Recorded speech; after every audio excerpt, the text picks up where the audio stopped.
Indiana Disability History Project, Indiana Institute on Disability and Community, Indiana University. Muscatatuck Oral History, Steve and Vickie Ward, May 11th, 2005. May 11th, it's about 3 o'clock in the afternoon. We're in Batesville, Jenny Todd and Steve Savage, and we're meeting with Steve and Vickie Ward, and they are Steve Ward's parents, and we're here to talk to them about Muscatatuck. So we'll just ask you a series of questions, and just after a little while you'll ignore the tape. It just takes a couple of minutes. No big deal. We'll mostly have a conversation around your experiences. And maybe, I don't know, sometimes people just like to start talking.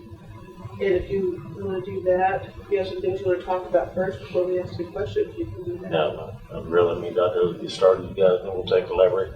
Okay. Well, can you tell me about your history with Muscatatuck, how you heard about it and how you got Steve connected with Muscatatuck? We basically had Steve in a home for, he had a brain tumor since he'd been 2 years old, and he had several surgeries and several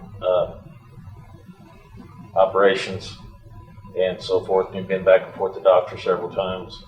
And I kept him at home until he was 14 years of age, and the doctors kept telling me that they have a structured environment, and I couldn't do it at home. A good friend of mine had his son down there at Muscatatuck, and he had him down there for a long period of time. He kept telling me about Muscatatuck and kept telling me about Muscatatuck, that it worked out good for his son. And we finally made a choice because Stephen was destructive at home. He was just totally destructive. He was like a wild bull in a china shop. So we finally gave in and put him down at Muscatatuck. And through my friend, this reason why we put him down there. And it had a more structured environment. It provided something we couldn't provide at home. I mean, no matter what we tried, we couldn't do it. And I mean, that sounds awful as a parent, we just couldn't do it to take and run the other kids. And I tried to run my house like an army camp or whatever, and I couldn't do it. I put locks in my cabinets, I locked my refrigerators up, and I couldn't do it. Stephen has a very big eating disorder, and I just couldn't take and do it. I just couldn't, no way, shape, or form I could take him. I mean, I went to every extreme there was taken to think of to take and do it. And if I'd have kept him very much on longer at home, I'd have killed him out of kindness. The thing I remember the most is as Stephen's behavior got out of control, the doctors would refer him at University Hospital. They had a psychiatric unit there, and they would try to help his behaviors. But also because of the stress of not having a structured environment and different things, Stephen was constantly having horrible headaches, and they just kept medicating him.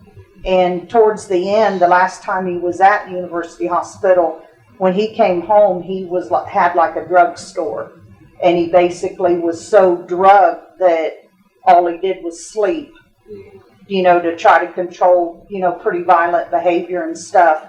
And even University Hospital, told us that he was going to have to be in a very, very structured environment for his sake as much as ours, because with the stress and stuff, it just was like a downhill spiral with him.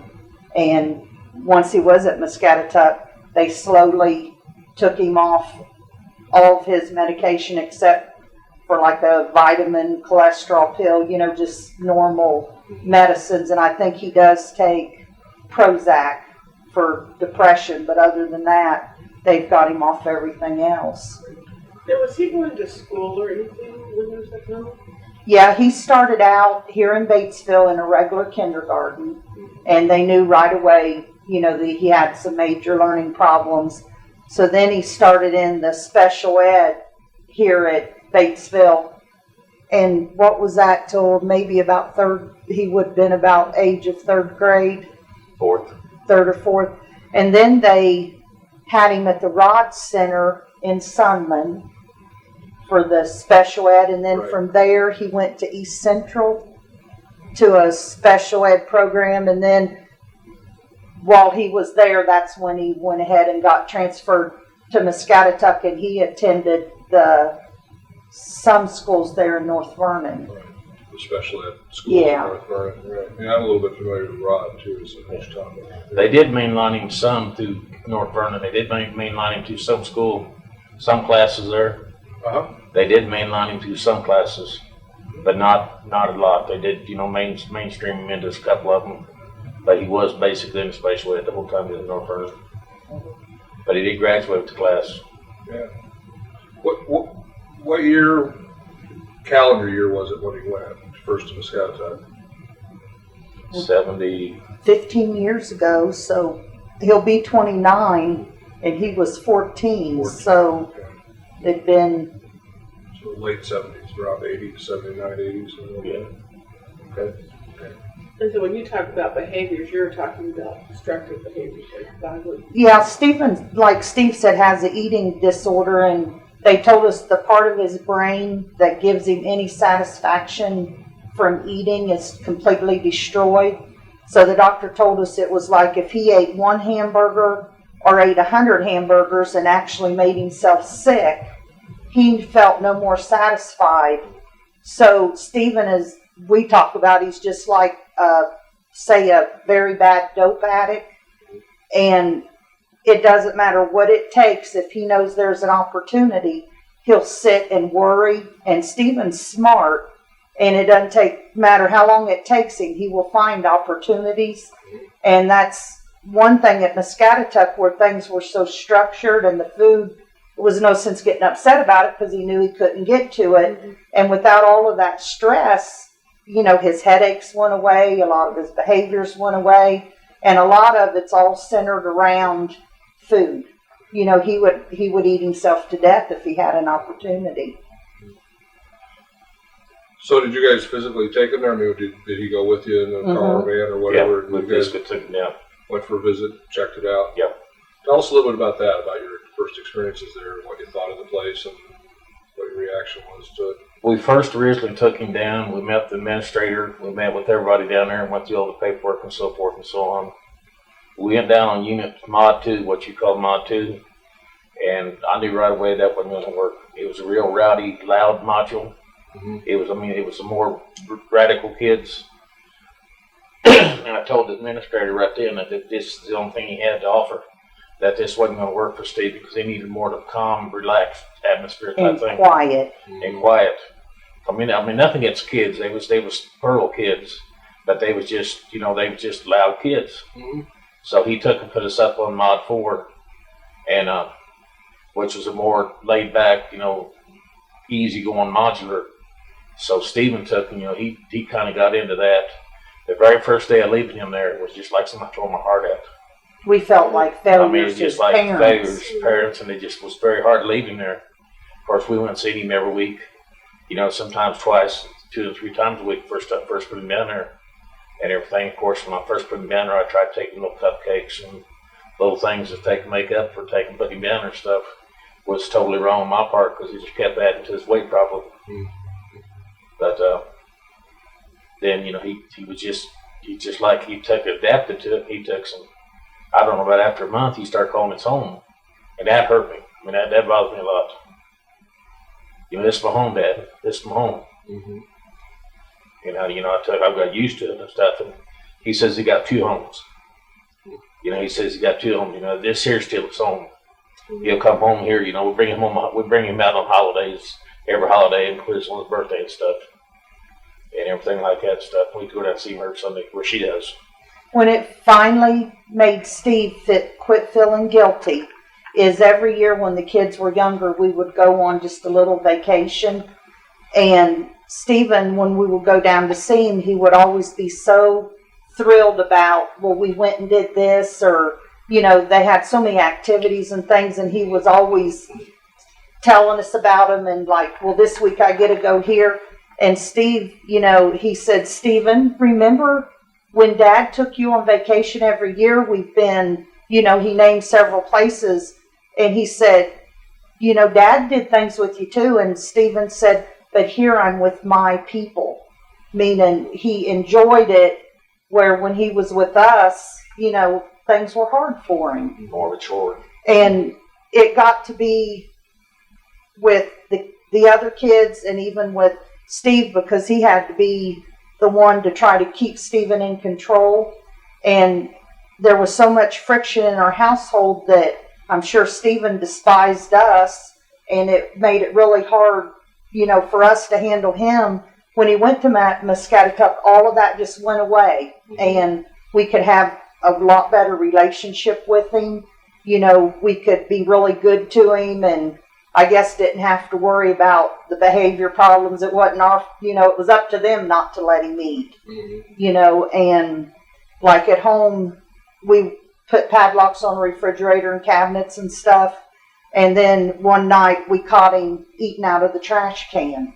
And that just broke Steve's heart. So we just unlocked everything. And, he said, I'd rather him at least eat good food versus doing that. So Stephen, he weighed over 400 pounds, I think, when he went down there. And now he was down to about 275. But now he's back up to maybe the highest 320, but they're kind of keeping it a little more under control now. Mm-hmm. Mm-hmm. Where is he living now? In North Vernon at Oak Meadow Apartments. Okay. He's in with a couple other guys. It's a nice place. Yeah. We're certainly hoping he'll come over on Saturday. We're going to make sure he gets an invitation. Okay. It'd be nice if he would. We'd enjoy seeing him. He is a treat, by the way. Yeah, he is. Yeah, he's a pearl. He's a very nice guy. He's a con. He's definitely a pearl and a half. But it made it to where we could enjoy him, and he could enjoy us, and even, all the other kids, they could, I guess Steve had to be so strict and stuff. Some of the kids were really little. They were all afraid of him, because, big bad dad, and it just made the whole household just calm again. And Stephen was just like a flower opening up when he went to Muscatatuck. He instead of just laying and sleeping, and like he would wet the bed every night and do a lot of behaviors and stuff. And poop on the walls. Yeah, and they just slowly, it didn't happen all at once, but slowly by slowly, they improved, and he grew up a lot being there, because we were always so afraid of losing him, because the doctors had told us that he'd only live to be 10 to 12 because of the tumor he had and everything. And for some reason, he'll be 29, and he's beat the odds so far. But it was really hard to tell him no when you'd seen him in the hospital so much and going through so much. Did you get to know any of the staff down there? Did you communicate with them regularly? Yeah, you might talk a little bit about some of the staff you met, or Marietta was the one that Stephen first had, that he still loves her to this day. And she works with Archer, who is Where Stephen's at now. Okay. So his staff member moved into Archer when he left. Yeah. Yeah, she took, and there's several of the staff come and went over the years that he was down there. And we got, somebody got first name basis with them and stuff, and we didn't hang out or nothing, but we got first name basis with them, and we talked to them quite a bit when we went down there, and kind of broke the ice with them a little bit with Stephen and stuff, and they kind of kept us, what's going on with Stephen and everything. Then Marietta, she took and she quit.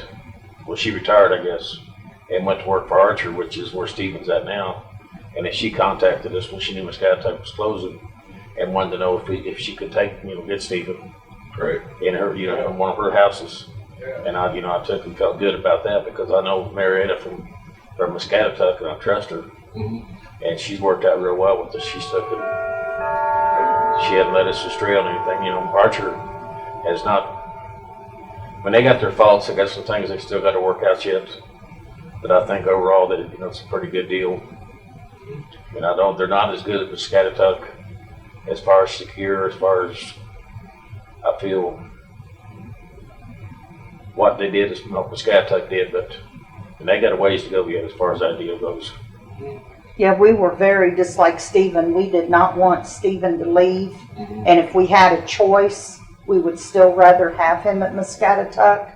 And talk about that a little bit more, like why. Muscatatuck was just like a small little town for the handicapped people. and the workers and everything were trained to take care of them, and they were very cheerful around them. They could make them follow the rules and stuff, but they had a way of doing it that was very, nice. Like if one of them was throwing a temper tantrum, they'd just say, go to your room until you can, calm down. Well, if they wanted to go in there and slam the door and come out a minute later, it was over. There wasn't like a lot of punishment, but the whole place had sidewalks everywhere. And like Stephen, he could walk and go get his hair cut. He could, at the beginning, there was a school there. He would, go there. They would take him to church. Had their own hospital, which he was in several times.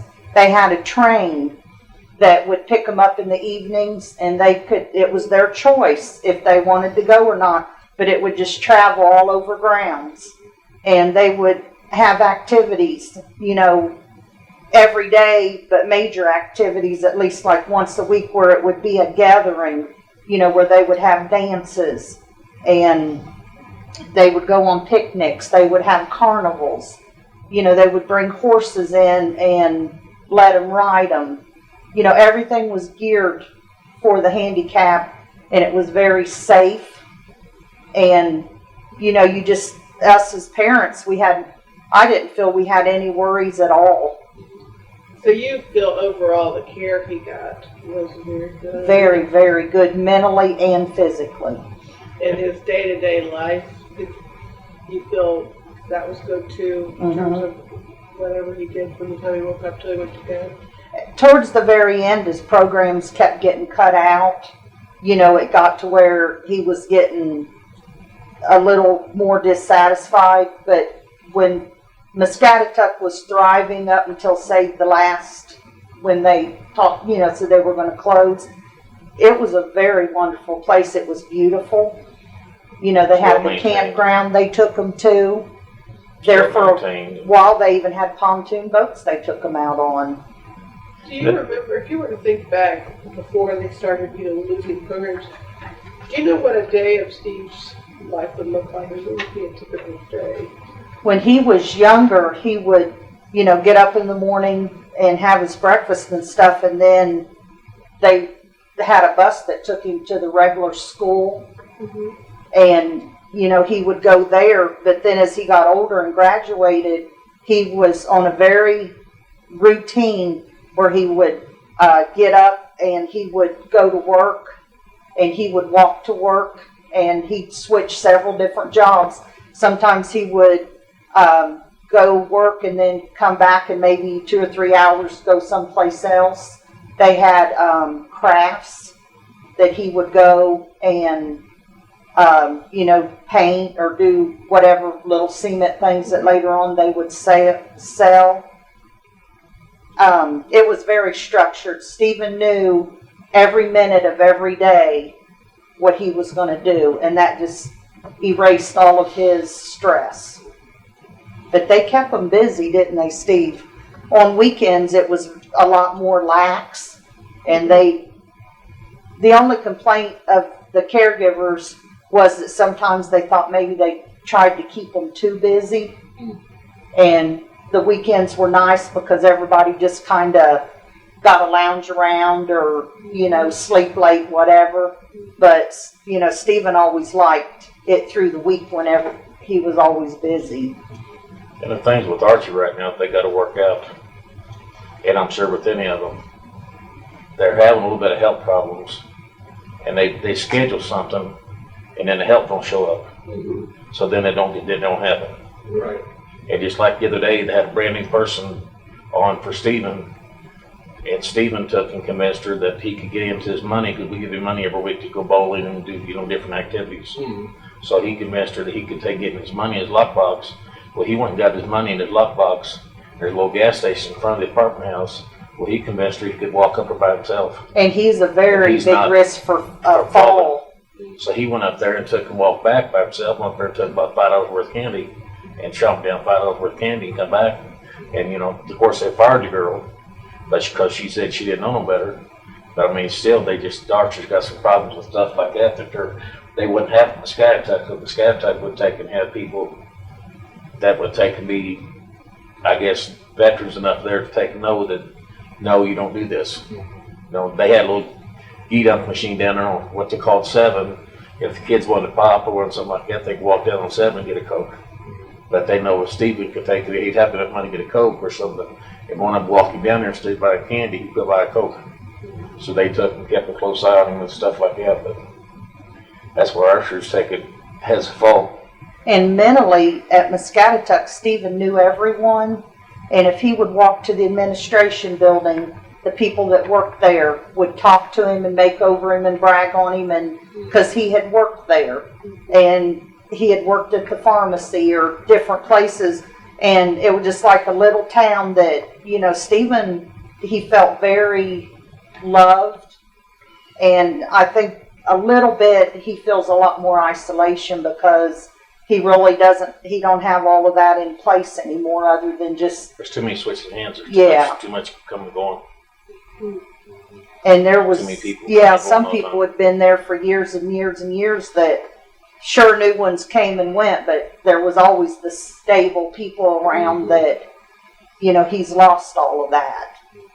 Because he had really That's- gotten attached to a lot of them. And that's a lot for him because in his state of mind or his mentality, for him to take and have, he wants, Stephen don't forget a name. He can remember names back I can't remember. I got to stop and think for a minute. And he likes to have a person longevity. He likes to have that longevity of people. And he don't have that with Archer as much as he did. I mean, there's some from Archer that sticks around, that's been around there since he's been there and stuff, but it just seemed like they have quite a bit of health problems. And I'm not saying it's just Archer, I'm saying it's probably all of them. Because they don't pay that well, it's just not that great of a job, and people's just not willing to work. And when it was Muscatatuck and the state, there always seemed to be plenty of money. And now it's just like the last time they brought Stephen here, he was worried about where he was going to get his next toothbrush from. You know, everything is just so down to the penny. And a lot of care. Well, I've got an insurance thing over there, which I carry insurance on Stephen. And at Muscatatuck, they have their doctors, they have the nurses, and they have the physical therapist, all of these people that he needs, a dietitian. Well, now they're having to take him out into the community, which I don't agree. We had a lot of trouble like over the dietitian and different things because they didn't know Stephen. But it is costing my insurance, I think this month it was like $6,000 just to provide what Muscatatuck provided. And to me isn't even as good a care as Muscatatuck did. And once my insurance gets maxed out, which it will, I think it's $1 million through a lifetime, then Stephen's going to have to rely on Medicare and Medicaid, which is going to cut what he's allowed to have even more, which is a big fear. But Muscatatuck just had everything they needed right there. And now they're constantly, you know, they have their own dentist, their own barber. And, you know, I know cost-wise, it has to be costing, I'd say, double and triple what it costs keeping Muscatatuck running. So when you go visit Stephen's new place and you talk to him, what kind of impression do you get besides worried about the money? He likes it there, but in the beginning he really missed Muscatatuck.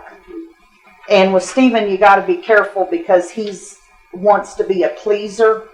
And a lot of times when you're talking to him, he'll tell you what he thinks you want him to say. But, you know, at first I know he missed Muscatatuck a lot. He called out there a lot. And he was real worried about what happened to the people on his unit. Because, I mean, he had been with some of them for years. They were just like family. And he had a girlfriend at Muscatatuck, which now, you know, lives completely in a different town. But he likes where he's at, but he gets a lot of disappointments and a lot of frustration because just like Steve said, Well, for instance, on Mother's Day, it had all been set up that they were going to bring him here. His grandmother was here, his aunt and uncle, and, you know, I fixed a Mother's Day dinner, and it was very exciting to Stephen. Well, he called me that morning about an hour and a half before he was supposed to be here, and you could tell he was very, very hurt. And he said, well, this girl didn't show up. I can't come unless you can come and get me, which I couldn't because I was in the middle of trying to cook this meal. And, you know, I said, well, Stephen, all I can do is bring you a plate down the next night, which he said, I know, but you could just hear the hurt. And That's very disappointing. he has, every week, I would say there's something major that he's been disappointed over. And I know that's life, but that didn't happen at Muscatatuck. And at Muscatatuck, the jobs they had for him, because he loved the people there so much, it may be working in the pharmacy and he may just be taking a black magic marker, marking out the people's names before they threw the bottles away, or shredding paper, or he worked in an administration building, Right. They're billing or something. paychecks. You know, that was, he felt important. Mm-hmm. Well, the only job they could come up with him right now, which he's on the borderline of getting fired from because of food issues, is doing something where he looks at cardboard boxes to see whether they can be reused or not. And he says he likes it, but the thrill's not there. So they can't offer out in the community what they offered at Muscatatuck. You know, as far as him feeling, you know, really important that he, you know, walked to the administration building and did payroll. So, you know, that I'm very disappointed in. Because as hard as they try, it's just, there's not as much out there for handicapped people as they lead you to believe. And anything that's out there, there's a whole bunch of people wanting it, just like this job sorting cardboard boxes. They called and said that if they couldn't get Stephen's eating under control, there was a whole lot of people that wanted that job, so, you know, they would have to fire him. Where's he working, just out of curiosity? Austin, down in Austin, at the workshop. It's Okay. Down at Futures, Walmart, Yeah. Futures, I think. Unlimited or something something like down there. that. So Yeah. handicaps will be all handicapped Yeah, people. kind of vaguely aware of that one, yeah. So, I mean, I know everybody's doing the best they can, but the money issues is making it hard. And so many programs aren't there anymore. And, you know, sitting and sorting a cardboard box can't be very fun. Which I know with being a handicap, I mean, work's limited. I mean, I'm sure of that. Any job you do, work is limited. There's no two ways about that. I mean, even out here at New Horizons, kids out there, I mean, work's pretty limited out there even for them. I mean, some days they don't have no work at all out there at work. Well, at Muscatatuck, it was a town filled with handicapped people. So Stephen felt really good there, and now he's a handicapped person out in the world with a bunch of normal people that don't understand him, is probably the best way I can put it. And even though people try, you know, they don't understand. Well, he tried working a regular job and they fired him. He couldn't do it. He had habit of taking stealing their pens, and Yeah. he just couldn't. He's do got a hoarding disorder and the eating disorder. So any job he has, you know, you have both things working against him. it. He's got probably I'm not exaggerating, he has probably got 150 pens. Because we buy him at least 50 pens every Christmas. He's probably got 500 Probably or 1,000 pins. He got this job in Well, it can be anything. It doesn't matter. Stephen just likes to collect. He's a pack rat. And he even did that as a little kid. And if he wants it, he takes it. And it's not like he's really being bad. He just, you know, wants to add it to his collection. Right. He had a job in North Vernon there, and the guy took and he was doing real good cleaning office. And like I said, he's got tons of pens. They took and called Muscatatuck up and told him, said, our pens will keep disappearing. They said, we don't know what's going on. And they go to look at Stephen's collection.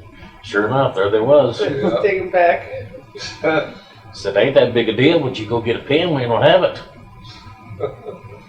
Stephen started stealing the pens. I think the state held Muscatatuck very, very accountable for every little teeny detail. And now they're way out in the big world. And all that accountability, as much as they try, I think their care depends on who happens to be there that day. And the accountability's not there like it used to be. And that, like, we're lucky with Stephen because he can talk. And He's quite articulate. he can tell us, and I think because of Stephen, there has been 3 or 4 staff members fired already. That if Stephen couldn't talk, I would be terrified because the boy that's in the home with him is blind, and he's a lot lower functioning than Stephen. And Stephen brought it to the attention that while this certain staff member was there, he wasn't feeding this boy. He has his meals pre-made because they have to be pureed, and they got to checking, without the guy knowing, and they would count the boys' dinners and then, count them again when his shift was over. He was not feeding this boy. And And taking that jerk kid in a wheelchair. if Stephen hadn't told that, that's a sad thing. Just taking the same issue. Stephen told them on them down there, the same kid. Just take him somewhere in a wheelchair, and the kid didn't want to do something. They took and jerked him up in a wheelchair and slammed him. And stuff like that. I mean, that gets to me pretty quick. Well, if you think about it, the state at Muscatatuck, they had very, very good state insurance. They had a very good state retirement. And the money probably wasn't that great. I think they probably made $10 an hour or something. But there was that state insurance and retirement they were looking forward to. These people, I think their insurance is really no good. They're making $8 an hour. They have nothing to look forward to. So the caliber of people that they're getting, a lot of times are people that maybe got fired from somewhere else and just are desperate for a job. Right. And they've got good people. I can always tell which ones are really good and which ones are lazy or they're just there and not interested. And I'm lucky because they all know Stephen will tell on them. Well, we were impressed when we talked with Steve just because he was so articulate. And I've done some work down there. We put together a training, which Steve came and gave us a lot of feedback on the training, and potentially still will be a co-presenter to tell his story, because one of the topics was about choice, and he was talking about how he got to choose his own provider and how he had some help in figuring out some questions to ask people that would serve him. So you could tell that he was really, pretty on top of his game, and he liked the jobs that he was at the pharmacy and the payroll. And he showed both of us his room. His room was just amazing. This huge room all by himself. And, I can see why there were lots of things he enjoyed, because it was very friendly. He had a lot of status there. And he had a lot of freedom. So do you think, given time and given him some time to make some new friends and to get familiar with the community and maybe find a different job, do you have a sense that he'll adapt and be pretty happy to his new environment? Yes and no. I'm really afraid now that the state has these places like Muscatatuck closed, that the state will just, because of budget, will keep tightening the screws on the money. Because in the beginning, they were supposed to have somebody, there were 2 people in Stephen's house, and there's supposed to be one for Stephen and one for this other boy, 2 shifts a day, and then only one at night when they were sleeping. And it was kind of presented to us that this would be kind of like Stephen's, friend or whatever for the day, and basically whatever Stephen wanted to do, they would be there to take him, whether it was the library, whatever. And it wasn't no time. It's down to they only have the double staffing, I think 6 hours a day now. And during that double staffing, they still have things they got to do within the home, you know, like the showers and all this kind of stuff. So Stephen's one-on-one is very minimal. And that, you know, I think is very unfair. And it's not Archer's fault, it's the state's, because they won't allow it. And has he gotten involved with some community activities like a church or the library or? He was going to church every week, but now I'd say 3 out of the 4 Sundays he doesn't go because of staffing issues. So he can't get there. Right. And then he volunteered at the nursing home, which they're being pretty good about getting him there, where 1 day a week he goes and pushes the people in wheelchairs to their activities for exercise, plus, you know, him feeling he's doing something good. And then 1 day a week he goes and helps them with bingo, which is Stephen's favorite game. So actually, I think it was more fulfilling for him to volunteer at the nursing home than Futures, because it knocked him out of some of the nursing home because of, you know, working now. And I just hate that he's there for 8 hours looking at cardboard boxes. That just bothers me. I just feel that. It'd be monotonous. So he's there. He can't go to the nursing home now. He's still going. He was going to the nursing home 3 days a week. Yeah, 3 days a week, and I think now he's going like 1 or 2. So it's cut it down some. What did you guys like best and least about Muscatatuck? I think the best part I liked about Muscatatuck was the structure and the people. And I guess the least part was sometimes the DSTs was different. I mean, some of them followed the book straight to the T, and other ones took them was lax. You never know. There were certain ones that took them was A to Z, 110%. This is the way it's going to be. This is the way it's presented in the book. This is the way it's going to be. There ain't no changing it. Bam, it's going to be this way right here. Strict as it can be. And then you go down there the next week, and you get another set of DSTs, and they'll take them, follow the rules. They'll bend the rules. But I mean, they won't bend them. They won't bend them enough to take and hurt anything, but they'll bend them enough to take common sense. I mean, it's just common sense things. It's just like saying, okay, you're not allowed to take and have over 2 ounces of water. We're going to take and measure 2 ounces of water. That's all you're going to take and drink.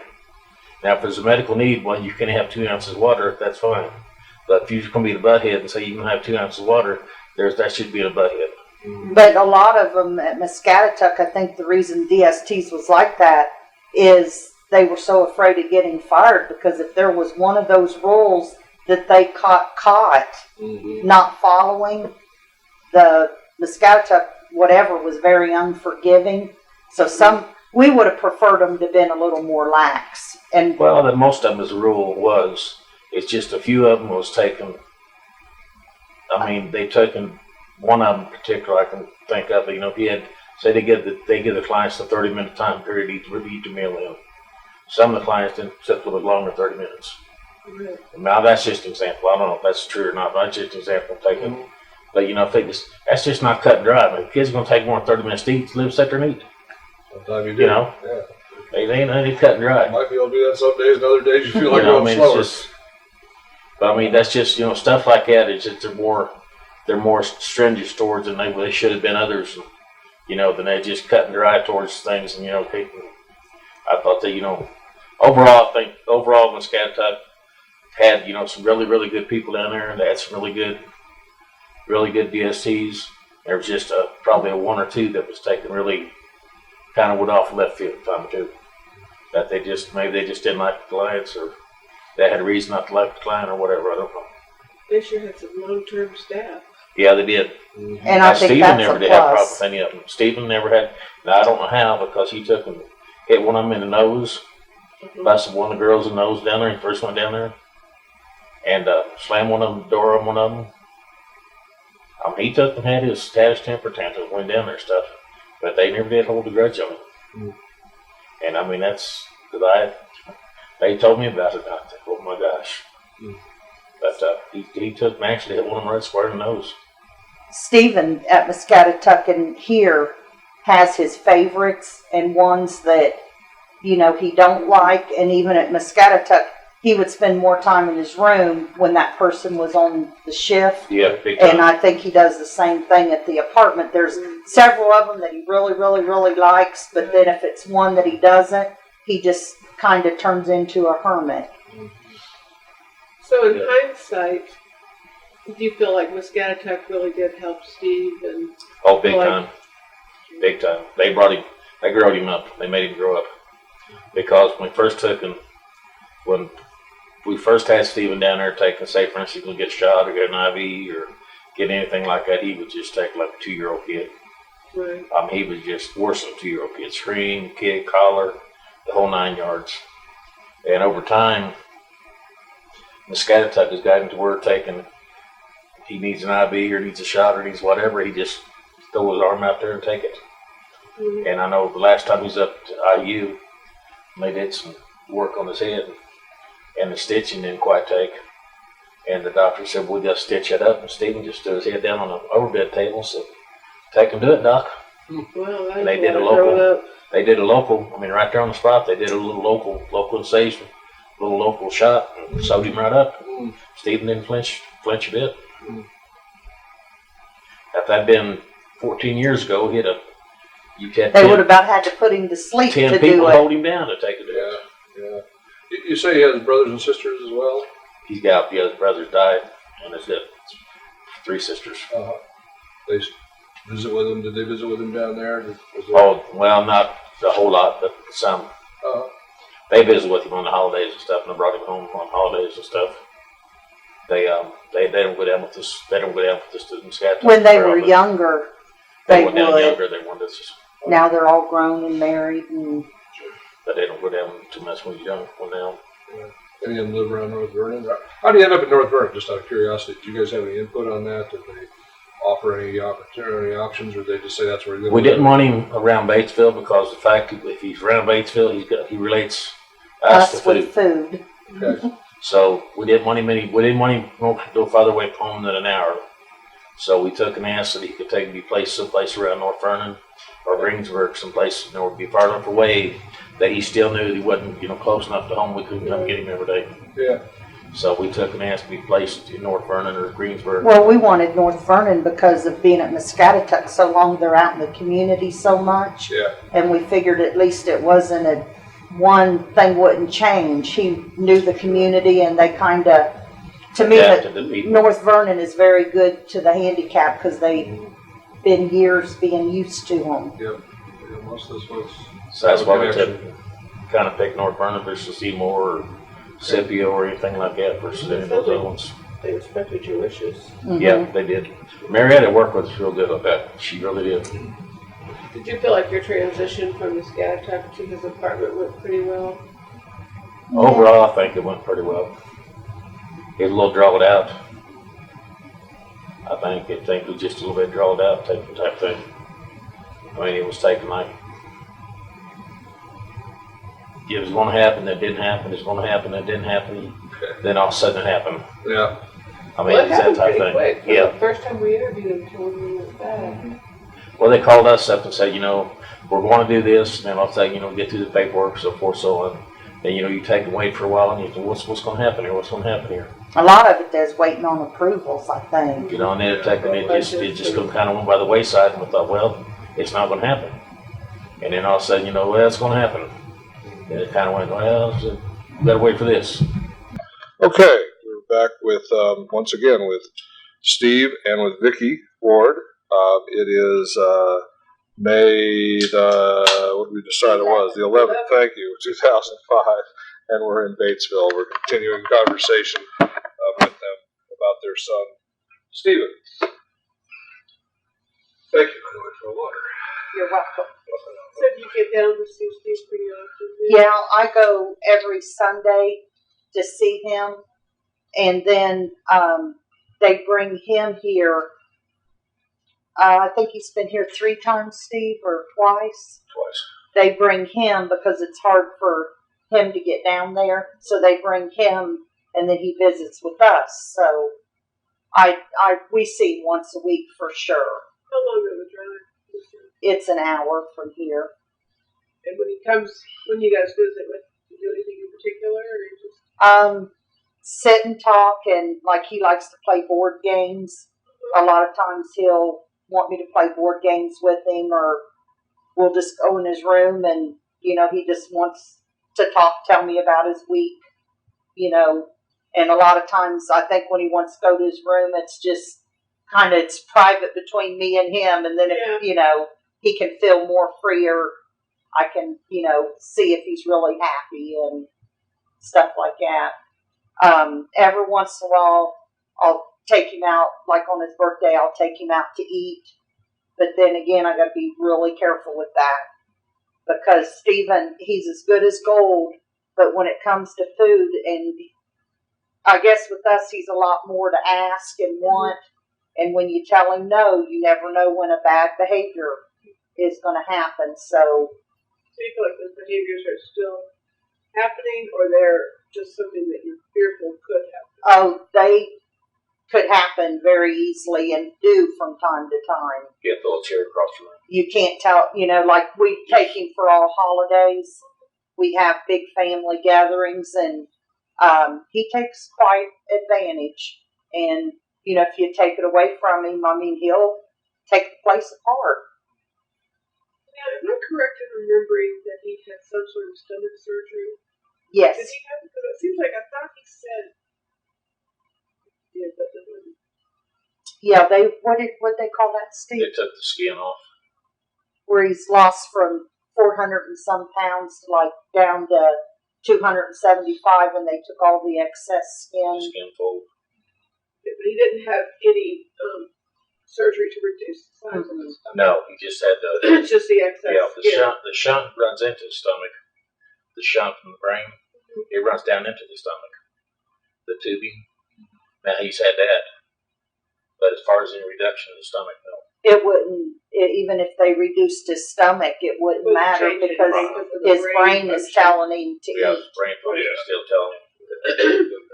Well, I was thinking. Ability to know when he's full. Yeah, he can. I've seen when I first got him out of the hospital back when he was 2.5. He was 19 pounds, and of course, he was skin and bones. Mm-hmm. Of course, I wanted to put some meat on him, and I'll let him eat anything and everything he wants. And I'll never forget, he ate a bag of chips, 2 hamburgers, and I think a hot dog. He threw up. And, it didn't bother him. He wanted to eat again. Right. And right then I said, there's a problem. Yeah, it was hard to realize that it was a medical problem, And I and not didn't realize just a then, I thought, behavior well, he problem. just ate too fast, was just getting him out of the hospital, and he just had the surgery, and it kind of looks pretty skimpy. And I thought, well, I'll let him eat some more here and stuff, so I did. And just over the years, I've probably been as much contributor to his leg problems as anybody has. Because, I've taken kind of give in to him quite a bit. It's easy to do. Especially when that deal, and I caught him in that trash can at night. That's it. That broke his heart. I took the locks off that. Immediately, I took every lock I had in the house off her. So I ain't done. I said, I'm not living with this. I'll take a drink, a whole liter of pop at a time. He'll drink almost a whole gallon of milk at a time. He just has no If it's sense. there, he'll eat or drink it until it's gone. Whole sticks of butter. So when he comes home, you pretty much have to clean out your refrigerator. We even was cleaning out a refrigerator and putting it in a cooler in the garage. And I got up one morning and he was trying to open canned food, with which he's got one bad arm, which he couldn't do. And then I realized he can't even sleep because that food's there, and all he does all night long is rummage. And that's when he ate things out of the refrigerator you wouldn't think, just Sticks of jars of jelly, sticks of butter, and we just we don't bring him home overnight anymore. We'll bring him to the holiday, which will be 2 or 3 hours, and then we take him back. can't keep him overnight at all, and he gets real stressed out, and we usually end up having a major behavior problem if we keep him longer than that. Because when he overeats, he gets real kind of mean acting. Yeah, I wonder how they deal with it in this apartment. they've had to lock everything So they up. lock all the They food. put everything in the lock and key. And then you think he perseverates at night as to how he can get it, like he did here? Or you think it's just He a knows he different can't get hold of environment? It's just He doesn't do as good as the apartment as he did at Muscatatuck, but they've caught him out. The reason he can't be by himself, other than he's a fall risk, he was getting in people's cars at the apartment looking for food. And, you basically have to keep, him in your sight at all times. And he knows the cabinets and refrigerators locked now, so I think it's took a little bit of the edge off from him, that they did have to lock it all up. so you guys all got together, had feelings about the closure or different issues. And No, we took and they sent different ones, sent us letters, different, got correspondence from different people and so forth and so on. And I didn't go or didn't correspond because I felt like that once they got involved and taking stance when they did go, you just fight in City You Hall. can't fight the state. You just fight in City Hall, and I thought, you can get together and gripe all you want to take and gripe, you just waste your time. I mean, that was my opinion. Maybe it's wrong, but I just something to make your blood pressure rise, and I just felt like it was taking a wasted effort to go gripe because I figured once the state took it, says it's going to happen, and the governor says it's going to happen, it's going to happen. And there wasn't no two ways about it. I wish if it had been something we could have boycotted, and I felt like it did some good, I'd have been the first one in line. I remember Steve telling me, my parents don't want me to move. Yeah. I was dead against it. Well, And I voiced my opinion very strongly about that. But it got to where I seen from the governor, and I thought, this coming straight from the governor. This is like City Hall now. You're fighting City Hall. You just can't fight City Hall. It's just done deal. something that throws a red flag up to me, 2 of the people that got fired in Stephen's apartment were working for Archer. They're now working with DSI. So it's like any bad apples is, if they get fired from one, they're going to go to the others, and not just Archer, DSI. I'm sure it's everywhere.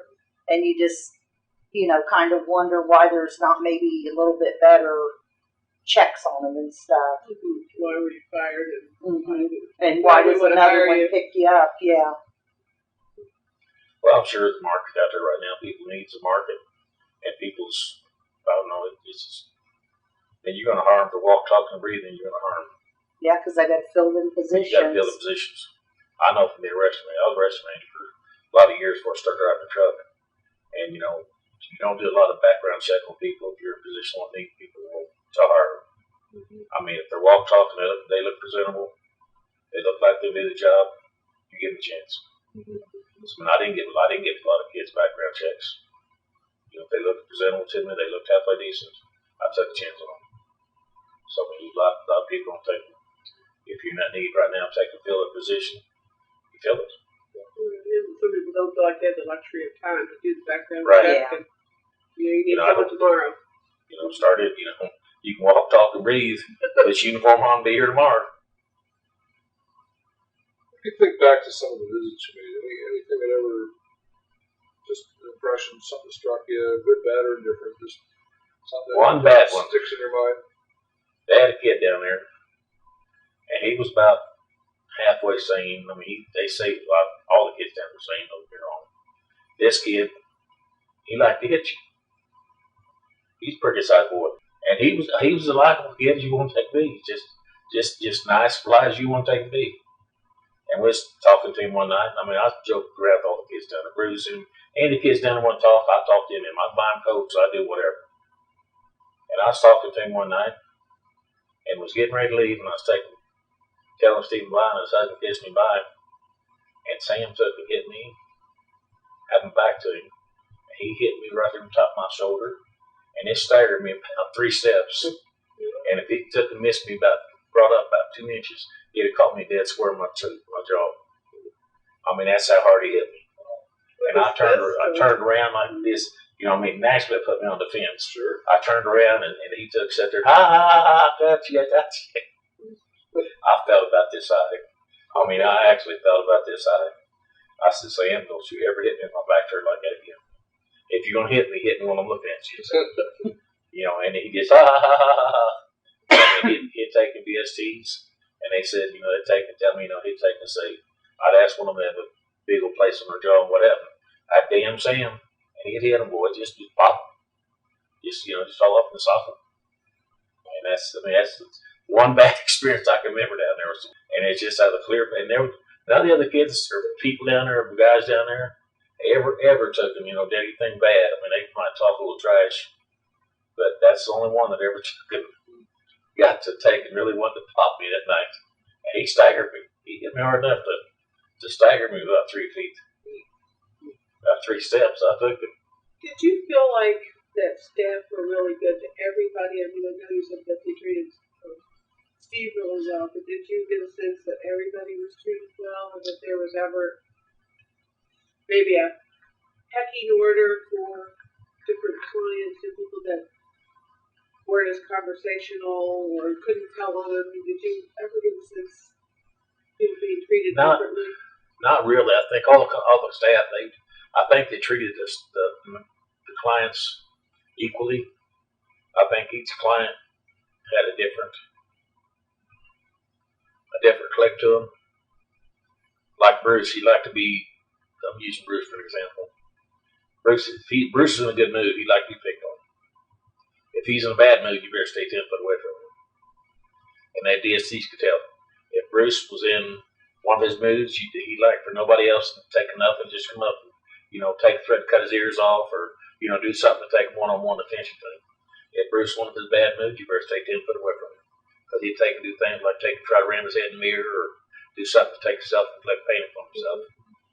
And, you know, overall, the DSTs, you know, they take and could tell with all the individuals down there stuff. I think they took and could tell with each individual what kind of mood they was in. And they took and kind of dealt with that with each mood the people was in. And then, you know, not just particularly Steve, but just each individual had like 8 kids or 8 men over on that side.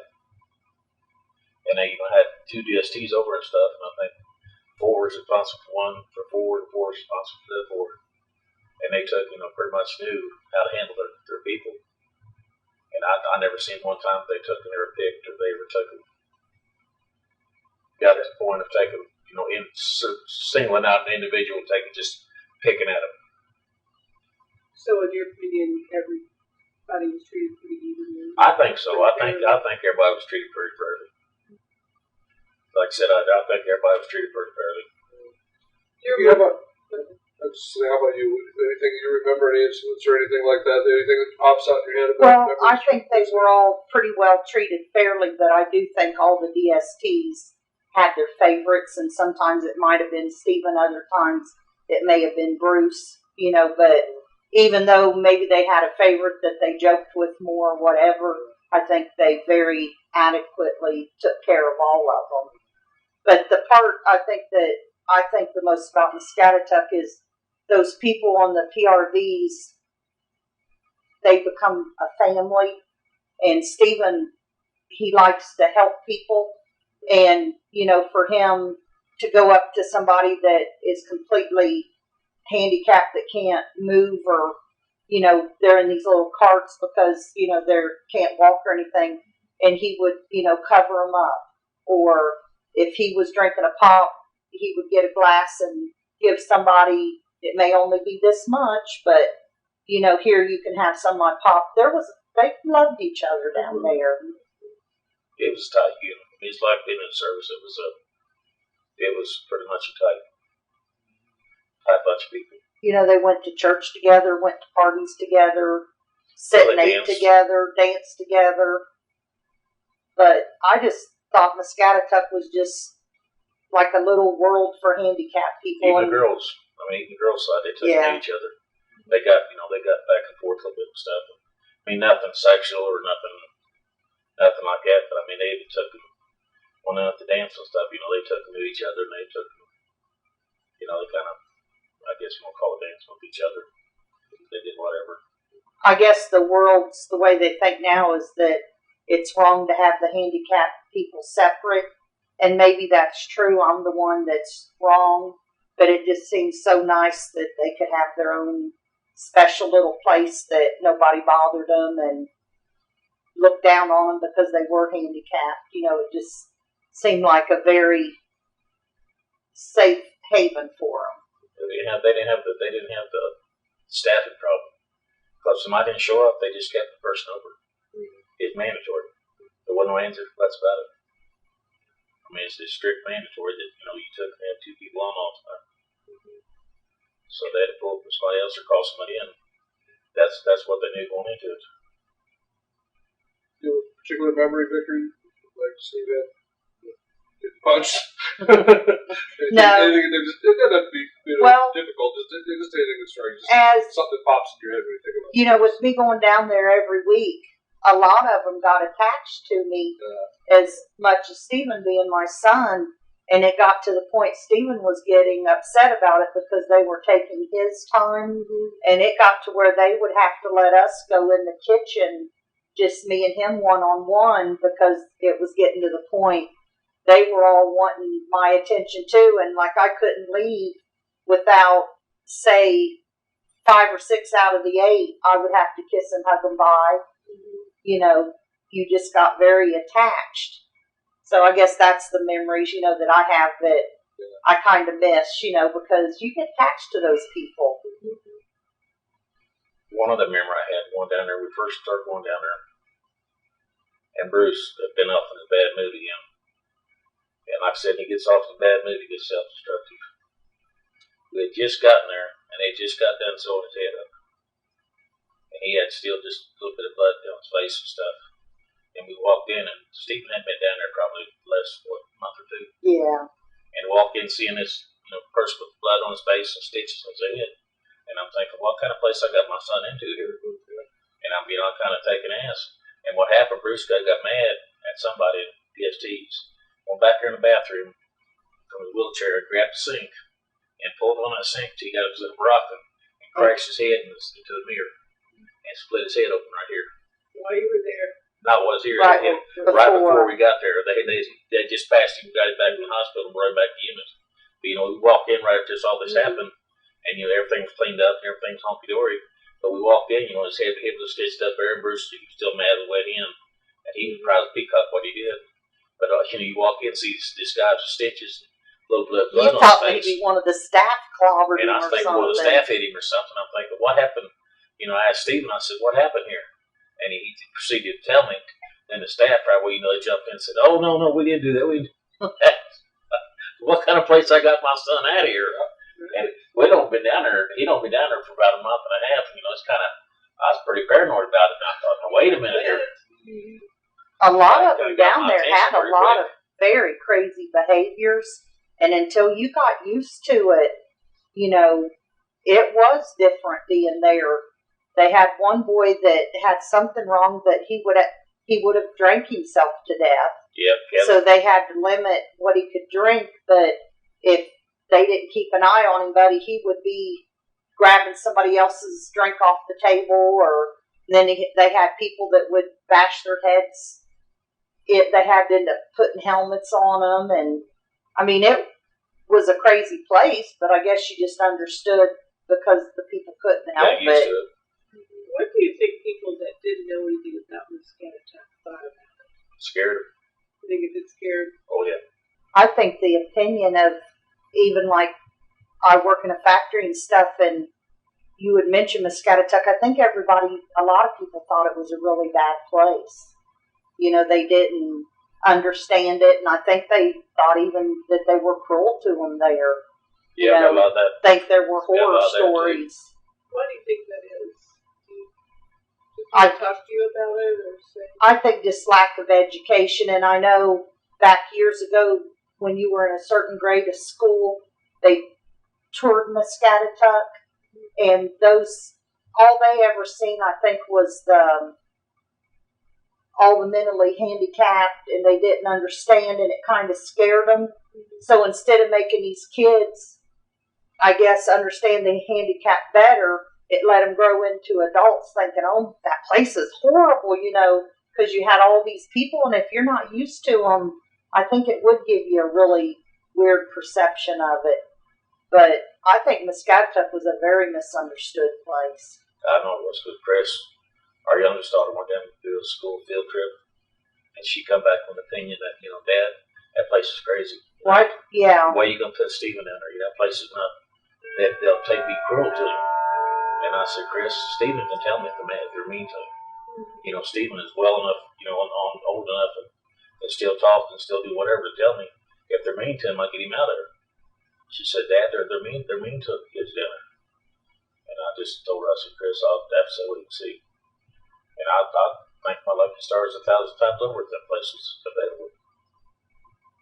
I just, all the time Stephen was down there, he never complained about being mean to him. I think if you misunderstand and don't understand something, you're just going to automatically think it's bad. And that's how the everyday person that didn't spend any time down there thought of it. Because you'd go down and it would. Just like Steve getting slugged. I mean, if he never went back, what would his opinion been of that place? Anything else you want to share with us, or anything else you want to add to it? Basically, history of Muscatatuck. The other fact, I was pretty upset when they closed. Which I know once the governor took notice, 2 cents for it, then I know it's going to take be a done deal. So. Do you have hope for Steve's future? What do you think? Tell you the truth, no. They told me that I don't mean this to be morbid. I don't mean this in a bad way. But Steve has outlived his time. The doctors, and I had a team of doctors down in Cincinnati. And he's had several doctors up in Indianapolis operated on him. And the doctor in Cincinnati that operated on him, Dr. McLaurin, he's traveled all over the world to do the operations. He's a well-known surgeon, neurosurgeon. I got escorted out to Children's Hospital back over to Stephen. But he took they pulled me into a team of doctors in there and told me that he would never see his 12th birthday. And I told him they wasn't God. And I got escorted out of Children's Hospital because I disagreed with him, whatever. That was here or there. But I know Steve was Destiny's wrote that sooner or later that was going to kill him. Well, I guess I didn't mean it quite that way, but I meant in his new situation. So his new situation. As far as what I think Stephen can adapt to what he's doing, just about anything he's got. I think he can take and adapt any way as what he's doing if things are presented to him in the right way. And Archer don't keep following through on this taking help situation and make these things happen with him and make things take him. Stephen's a very boring person if you take notes. Keep him preoccupied on things. You gotta take him. Well, I'll say you gotta take and keep him excited. It's like, okay, for Stephen, you can take and say today, Stephen won't get an ice cream on Friday. Mm-hmm. He'll dream for that. He'll dream for that ice cream. He'll fantasize about the ice cream on Friday. Mm-hmm. But if Archer can take and do things like that for him and follow through, then he'll not have a problem in the world. And that's what Muscatatuck did. They took and said, okay, Stephen, we're going to church on Sunday. So they say this to him on Friday. He'd take him, fantasize about this church and take him on Sunday, or we're on a bus ride Friday night. They tell him on Monday. He'd take it all week long. He'd get himself all worked about this bus ride. So that's what you got to do with Stephen, is take and get him something that's going to excite him. But like with us, we'll call him up and tell him, well, Stephen, how about a date? We're going on a date Sunday. And he knows we're going to take him out to eat. Mm-hmm. And we may call him on a Monday or Tuesday, and he just goes from being down the dumps to just top of the world. He'll take this, just be totally up and up about it, because he just knows come Sunday he's going to go out to Jim Bandy's or Ponderosa or something to go get something to look forward to. But with the and people down there right now, they're taking kind of falling short a little bit, and I don't know. Which I know the health situation is part of the problem. And I wish they could get that health situation straightened out. And maybe once they get it straightened out, I think maybe possibly that things will take and open up. It sounds like they're just disappointing him sometimes too. Yeah. That's what Well, they take and promise to take him bowling. They take and promise the church. They promise to bring him here. It's not the fact of coming here that excites him. It's the fact of getting out of the apartment. Right, doing something different. They took him one time, told him they couldn't bring him because they forgot the gas card to the bus. Then another time told me they couldn't bring him because they didn't have the gas to bring him in the bus. Or they couldn't take him over because they didn't have the staffing. Or they couldn't bring him to do this because of this. Right, nothing that's his problem. It's Right. basically their problem. Basically, everything is off of them. It's just like Steven's taking. He'll call up and he's kind of disappointed. Well, I can't take him. He comes here, he don't get nothing to eat more here than he gets it down there. And it's not that he gets to see anything here or do anything here more than he gets to do there. Because once he's here, he's bored to death. It's just the fact of taking. He built himself up to come here. Right. And then once he's here, he's done with it. But it's just the fact they took and told him he's coming. Just like on Mother's Day. And he was all pumped up to high heaven about Mother's Day, and all of a sudden they just cut it out from under him and there it went. So I don't know.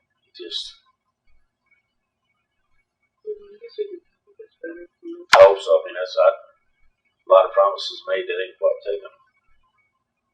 Follow through, which I don't understand. Part of it's the state, part of it's Archer's problem too. So I don't know which is which.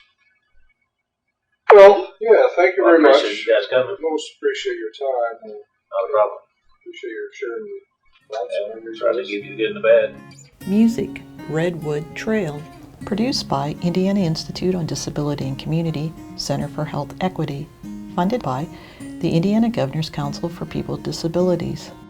Copyright 2019, the Trustees of Indiana University.